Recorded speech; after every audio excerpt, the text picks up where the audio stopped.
Hi everybody, Dan Illman, Matt Bernier. The DRF Bets race of the day for Wednesday, April the 4th is race number 6 at Oaklawn Park. If you sign up for a new DRF Bets account, you will be rewarded with a $150 sign-up bonus. All you have to do is go to drf.com/join and use the promo code TV150. Let's take a look at this field of Arkansas-bred fillies and mares getting set to go a mile and a 16th. Race number 6 at Oaklawn kicks off a 50-cent pick 4, and you can access free formulator past performances for this race on the Race of the Day event page on drf.com.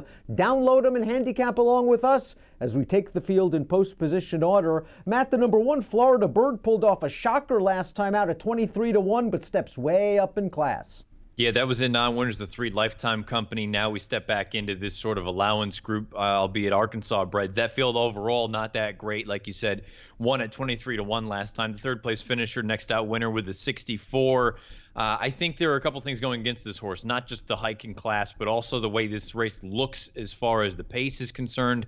It feels like the pace is drawn to the inside. I think you have one way to go if you're on Florida Bird. Let's try to send, and I don't know if it's going to work. On the positive side, I think you can make the argument that this horse is better around 2 turns. The starts prior to the most recent upset came sprinting, maybe not Florida Bird's best game. I could maybe see this horse sneaking into the trifecta or superfecta at a pretty big price. Not sure I would want one I'd want to use, though, to kick off this 50-cent pick 4. The number 2 is Miss Shelby, and Miss Shelby has finished last in her last 2 races. She's been beaten basically a country mile in both starts. I guess you can make excuses that 1 was over a sloppy track off a very long layoff. 2, she was something like 64-1 against a nice horse in Dance Proposal that came back to earn a 71 buyer. 3, there's a positive formulator fact for her trainer. Pretty big numbers for Miss Shelby's trainer, Ernie Witt, 38%, $14 ROI, third off the layoff. Maybe we'll see a little more speed stretching out, but I have to admit, drop in class or not, the last 2 runs haven't been very inspiring. It's hard to have a lot of confidence backing a horse like this off those last 2 races off the long layoff. That's the other thing, too. We're not talking about a month layoff. We hadn't seen this horse since July of last year. It's also worth noting that those 3 wins, they all came in gate-to-wire fashion. I agree with you. I think you have one way to go. With this horse, you're going to have to send. And again, that kind of plays against the sort of favor of the horse down to the inside Florida 1, because I do wonder if, or Florida Bird, excuse me, I just don't know how it works for either one of those inside 2 horses. Well, let's talk about the pace projector in here. We have the 8 She's Undaunted, who set the pace at 47-1 in a similar spot 2 starts back and almost lasted, finishing second at a big price. Now, she came back 2 weeks after that. Kind of a curious spot, cutting her all the way back to 6 furlongs. She was nowhere near the lead after completely missing the break. You probably best want to draw a line through that race. Timeform US has her making the lead, but Timeform US also has that red bar which indicates fast pace. That could work against She's Undaunted and maybe work for a horse like the number 3, Beautiful Honduras. I think this horse has a chance. Her trainer hasn't won a race in the last 5 years, according to Formulator, but I think this horse has some things going for her. Yeah, you know, you got a couple of common foes coming out of that most recent race. Now, I don't think the race was very good as a whole, but this horse had a little bit of trouble, and I think it's warranted. If you're going to give anyone the benefit of the doubt, it's this filly here. My big concern was I don't look at the equipment change as a concern. I think the blinkers on, whatever, that's fine. It was what you brought up. In Formulator over the past 5 years, the trainer's out for 60. I think it is a good thing that you get Ricardo Santana listed as going to have the mount here in this spot. I wouldn't be surprised if you got a good effort. It just depends on the price. I mean, if you're going to tell me that you're going to get every bit of the 8-1 morning line, I'm not going to talk anyone off that because she's not that far off. Her best race at least gives her a puncher's chance. Yeah, that 67 buyer back on August the 7th, I thought that was a good effort, albeit over a muddy track at Louisiana Downs, where she sort of rushed up to prompt the pace in between horses, took over the lead with 5/16 of a mile to go, was very game, finishing second, only necked by the favorite. And in her 2 starts at Oaklawn, she has had some trouble. Last time out, she was down towards the inside. That pace setter, She's Undaunted, came down inside her. She had to alter course outside. Then She's Undaunted drifted out and forced her out again, and she was only beaten 1 1/4 lengths. Interesting that there's a rider switch to Santana, 8-1. The 4 is Ministry. She's 9-5 on the morning line. She just won the $100,000 Down the Dusty Road Stakes at Oaklawn on February the 24th. Does it bother you that she is stretching out for the first time in her career around 2 turns?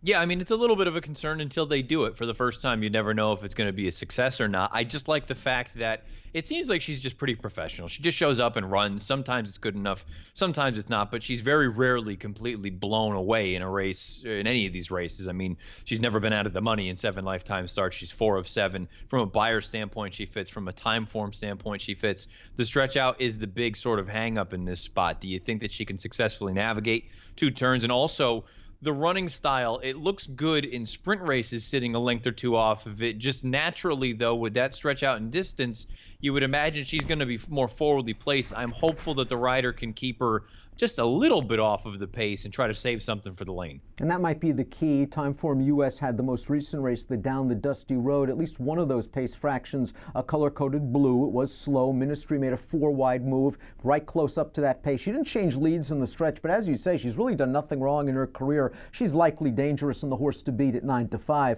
Kuai Nana tried to stretch out around 2 turns last time out, and maybe it was just simply compromised by a muddy track. There was a fast pace going on. She passed a couple of even horses. She's so lightly raced, I wouldn't be surprised to see a forward move, especially on fast going.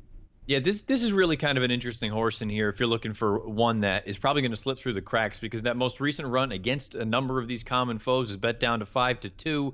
You brought up the wet track. That was the first time in her career that she had faced that, and there was nothing there. She just didn't seem to appreciate it. If you think you get back to that 72 that she ran 2 starts back, not only is she a contender, she's a main contender. Ministry is the morning line favorite. Dutch Parrot is not far behind as the 2-1 second choice, and I don't think Dutch Parrot is too far behind in terms of ability. These connections thought enough to run her in the Grade 3 Indiana Oaks last year. She was far from embarrassed against horses like Mopatism. That race preceded a very long layoff. She came back and she was the beaten favorite against Ministry, going 6 furlongs. I'm not worried about that. It was a long layoff at a shorter distance. Last time out, they ran her against the boys. She didn't break very well. She came with a wide run on the turn, and the winner of that race is okay. A horse that came back to run second in the no double with an 86 buyer. Dutch Parrot fits, and if this pace is fast, she's going to come running late.